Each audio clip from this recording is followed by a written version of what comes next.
It's almost time for Iowans to caucus. It's a century-old tradition, and tonight we're walking you through what to expect if you join in. Plus, a mystery illness is making dogs sick and scaring owners across the country. What a local veterinarian is saying you should know to keep your pets healthy. And what a fantastic Wednesday it was, but don't get used to these mild temperatures. We could have snow in our forecast coming up. You're watching Local 5 News. We are Iowa. New tonight, some streets are closed after a fire in downtown Webster City. Here's some video from the fire sent to us by radio station KQWC. The city says the 600 block of 2nd Street from Wilson Street to Des Moines Street will be closed as crews work to clean up. Residents are asked by city officials to just avoid the area so teams can clean up after this. The specific building and cause behind the fire has not yet been released. Search efforts continued in Iowa today for 2 men who have gone missing in the past month. Mark Reisberg and David Schultz both went missing less than 15 miles away from one another. Local 5's Megan McPherson spoke to concerned family members about their plea for help, as well as the crews that are searching for these missing men. Stephanie, residents in both Sac and Calhoun counties have grown uneasy as the disappearances of both men happen within 1 month of each other.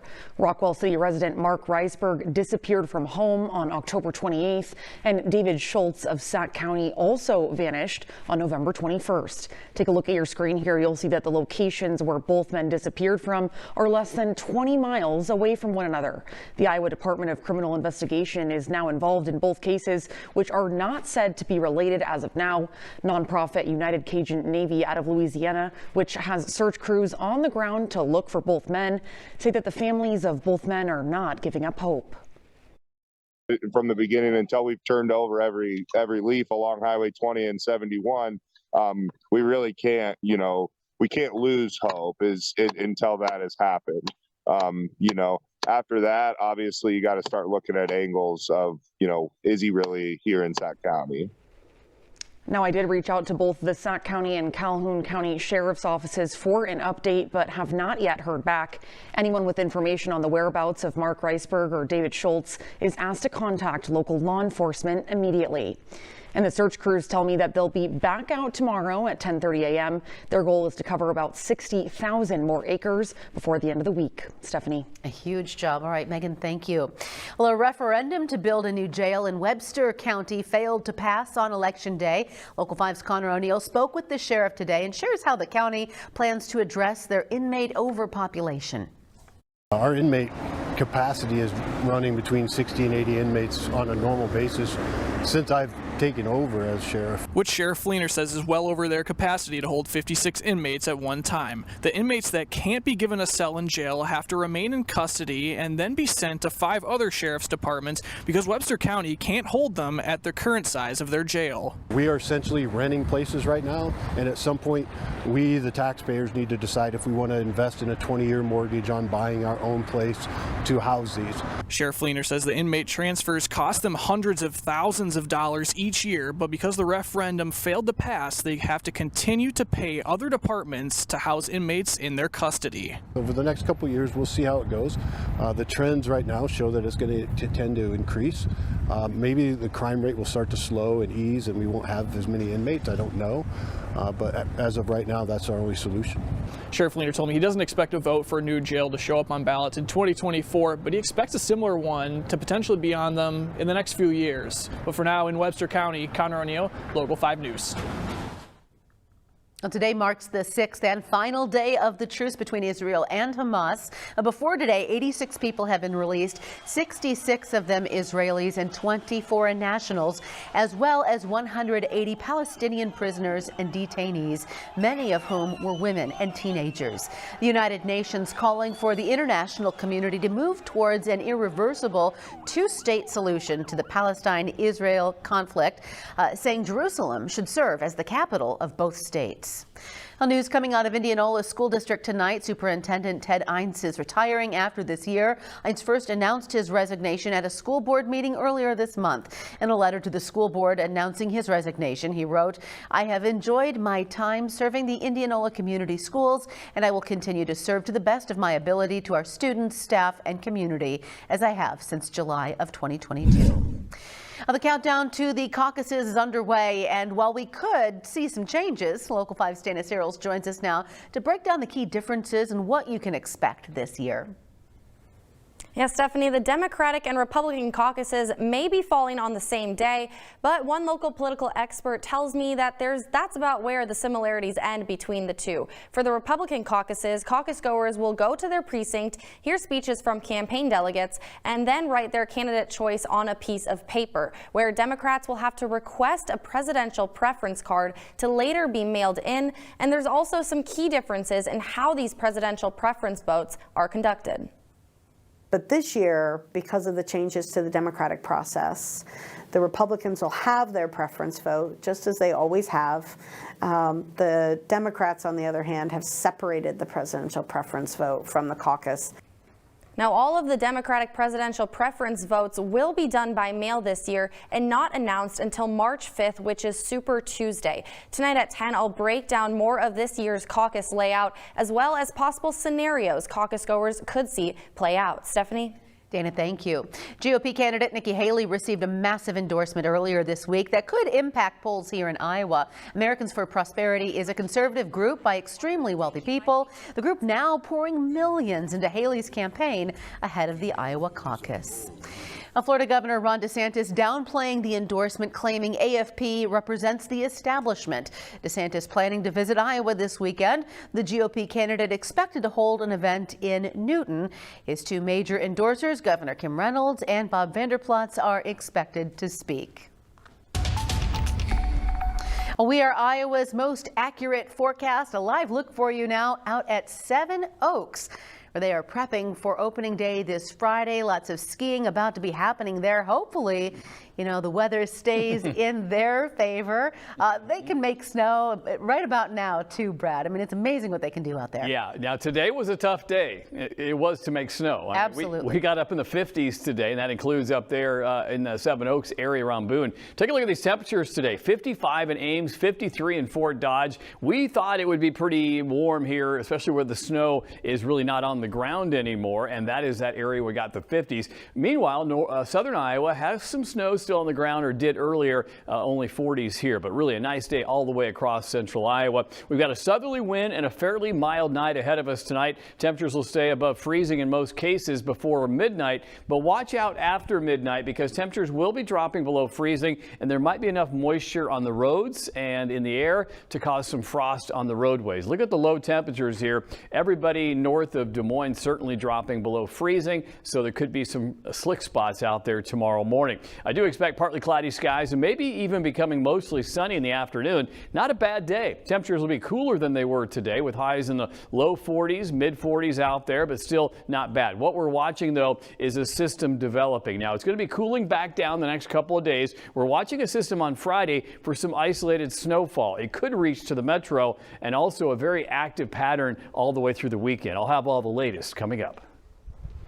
Brad, thank you. Well, a mystery illness is making dog owners rethink taking their pets to dog daycares and to parks. That illness causing a lot of problems right now. Local 5's Larissa Leone spoke with a veterinarian on what they know about this strange illness so far. Larissa. Yeah, Stephanie, over at South Des Moines Veterinarian, they say they started seeing cases of this new respiratory illness back in the end of September. I spoke to one pet owner who's been working to help their dog recover from the disease. I know I have treats in my hand. Sarah Pierce says her dog Jasper is typically a calm-natured dog, but after boarding him at a doggy daycare, she started to notice unusual behavior. He started kind of coughing a little bit.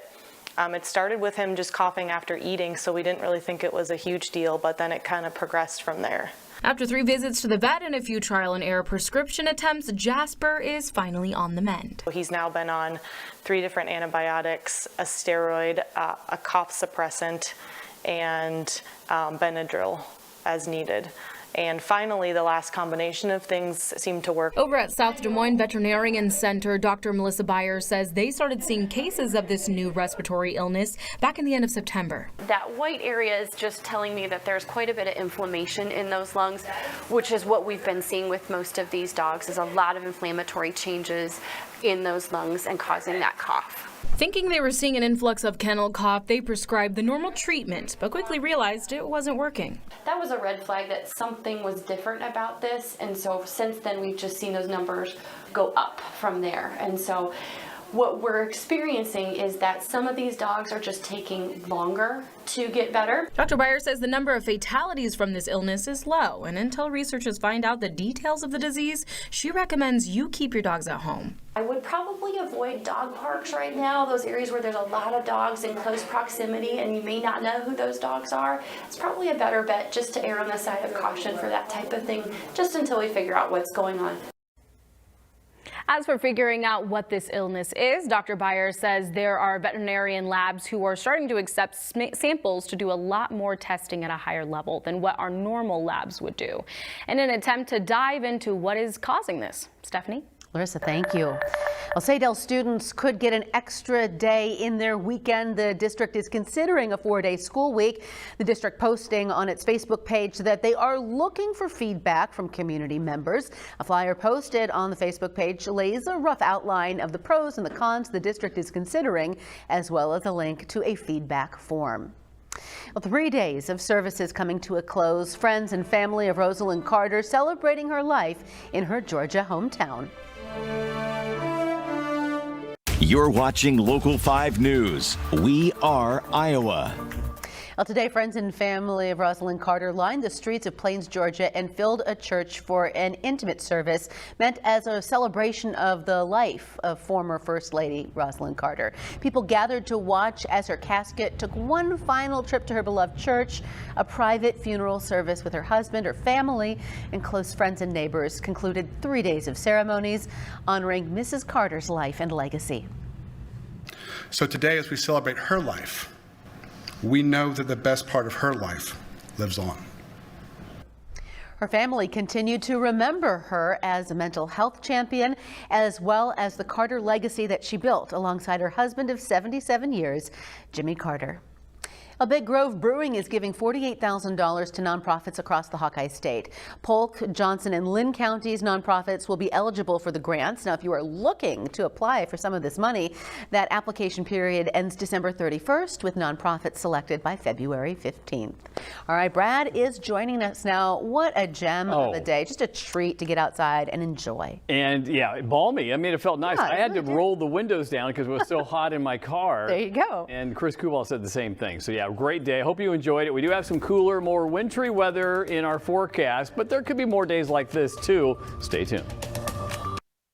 We are Iowa's most accurate forecast. All right, just like that, with only a few days of cold weather, really, Iowa has given us a little break from it. Sunshine, warmer temperatures, had some melting going on. Yes. Looking at that dog out walking, it made it the perfect day to get out and just enjoy. This makes it all tolerable to me. It sure does. Once in a while, just throw us a bone. Right. Give us one of these days every 2 weeks or 3 weeks in the winter, and we'll be okay. So far, so good, right? We're going through the first snow, and now we've had the first mild day. 53 was a high today, and above average by about 10 degrees. And it was even warmer, of course, in northwestern Iowa. No snow on the ground in these areas, so temperatures in the low to mid 50s. A little bit of snow down to the south. Now, we do have precipitation chances. Things are getting active going into Friday, Saturday, Sunday, Monday. It's not a grand slam, or it's not a definite thing that we're going to get precipitation, but we're watching this system. And this was always on our radar, but it's now traveling a little bit further north. It was going to bring a soaker to Missouri. Now it may bring a mix into southern Iowa. It may bring even some snow up into the metro if it travels far enough to the north. But right now, most of the precipitation will be to our south or southern Iowa. We'll see exactly the track of this storm, and then it has another wave there afterwards too. So pretty active weather right into the weekend here, and Saturday night into Sunday, another system, and then there could be another one coming in Monday out of the northwest. So we've got a lot on our docket here. Look at a Sky Tracker 5. We do have a partly cloudy sky, 41 degrees. It's going to be a fairly mild night. The winds are out of the south right now, so it's not going to be below freezing for a while here. Although Perry, you're down to 34. Most areas, though, holding on to the low 40s right now. Looking at clear skies, or mostly clear skies in most of areas. These are mostly high clouds we're seeing, the cirrus clouds, and that'll be around as we go through tonight and tomorrow. Wind speeds, well, they are 5 to 10 miles per hour out of the south, and they will change tomorrow because we have a cold front coming through. So tonight is relatively mild, closer to 30 in the metro, a little bit colder outside of the metro. Highs tomorrow, not bad. A couple degrees above average in the mid 40s here, maybe low 40s where there's still a little snow in Creston. Cooling down more on Friday, and this may set the stage for some snow. You can see temperatures here closer to freezing in southern Iowa. So yeah, there might be a mix of precipitation developing there. Midwest as a whole did pretty well today, all the way up to Bismarck and North Dakota. Temperature close to 50 degrees there. 60s down in Missouri, not bad at all. Well, the big picture showing this is basically a water vapor loop, trying to find where those weather disturbances are. There is one right here. Do you see a spin in the atmosphere? There's definitely a spin going on there, and that low is going to be traveling up into Kansas, and that's going to bring in that big precipitation maker. It's going to have some moisture with it. We haven't had too much moisture coming into the Midwest. It's going to tap into the Gulf of Mexico, and it's going to put down some rainfall here in the next couple of days in southern Iowa and Missouri. So here's that forecast then, showing that precipitation possibly getting up into parts of central and southeastern Iowa. Rain and snow possible there through Friday morning. It could change depending on the track of the storm. Kind of mild tonight, 30 degrees, 45 partly cloudy tomorrow. And here's your 10-day forecast. Temperatures are going to be cooling down through the weekend, but look at next week. We are still looking at a warm up and some really nice weather by the end of next week. Kind of like today, but more than one day of today, which is good. I like more than one day of today. What a concept. Good, right? It does. All right, Brad, thank you.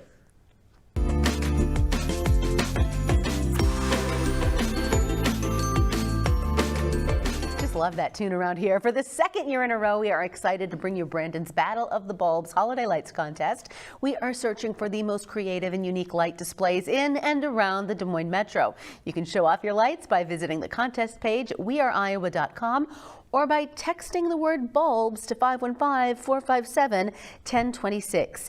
The owner of this year's top light display has a chance to win a prepaid debit card, a trophy, and 4 tickets to Cirque Dreams Holidays at the Des Moines Civic Center on December 22nd. You have until December 15th to enter. The Big Ten Championship is just 3 days away. Jake Brand introduces us to their punter next.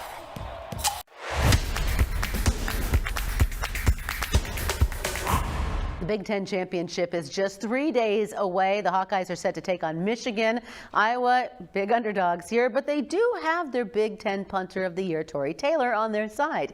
Jake Brand has more. For most football fans, punting is an afterthought. People outside of Iowa City might even view the Hawkeyes' affection and love for Tory Taylor as some sort of joke or gimmick, but it's not. Taylor is one of Iowa's best players, and he is without a doubt an X factor on Saturday. Field position is going to go a long way to winning and losing this game, and I'm just happy to be a part of that because I kind of love that pressure, and I love having the ball in my hands and being able to manipulate the game the way I want to. Saturday will be a change. It'll be just Taylor's second time punting in a dome, meaning no wind, no rain, no cold air. But he's not going to let that change his mentality. You can get a little bit ahead of yourself in the sense that, I'm in a dome, I don't have to worry about weather, I'm just going to try and hammer balls as far and high as I can, and that's when, things can go a little bit astray. It's kind of like when you're out on the golf course, when you try and swing too hard, timing's a little off and you kind of spray it off to the side, which I do a fair bit. The punter from Down Under is a fan favorite. He gets MVP chants when he's on the field, and he received the loudest ovation of any Hawkeye on Senior Day.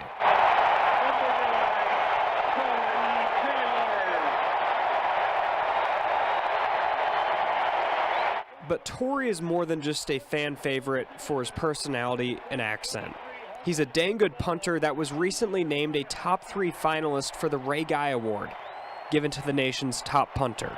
You kind of come over here not really knowing what to expect, and a lot of Aussie guys give up a lot and a lot of time away from their families and things like that. So it's pretty special to kind of make the top 3 because I've never done that before, and it'll be even more special if I'm fortunate enough to win it. Lucas Oil Stadium will be riddled with punting as winning shirts on Saturday. And if Iowa wins, there's a very good chance it's because of the punting. Reporting in Iowa City, Jake Brend, Local 5 Sports.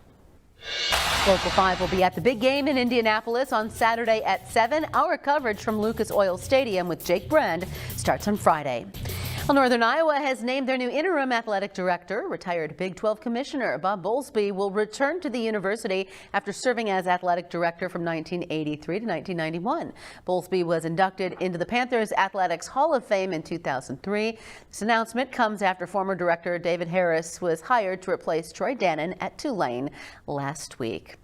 Our quiet weather may be coming to an end here. Brett has more on the next system they're keeping an eye on. Santa is looking for some extra helpers this holiday season when it comes to answering some fan mail. Mr. Claus is partnering with the USPS Operation Santa program, which allows people to act as Santa's helper and answer his mail. So if you're interested in helping out, the form is on USPS Operation Santa website. Well, Santa's weather is on its way. We've got a little bit of snow possible Friday, especially in southern Iowa. We're going to have a close update on that, or keep that close and have an update at 10 o'clock. All right, Brad, thank you. And we will see you at 10.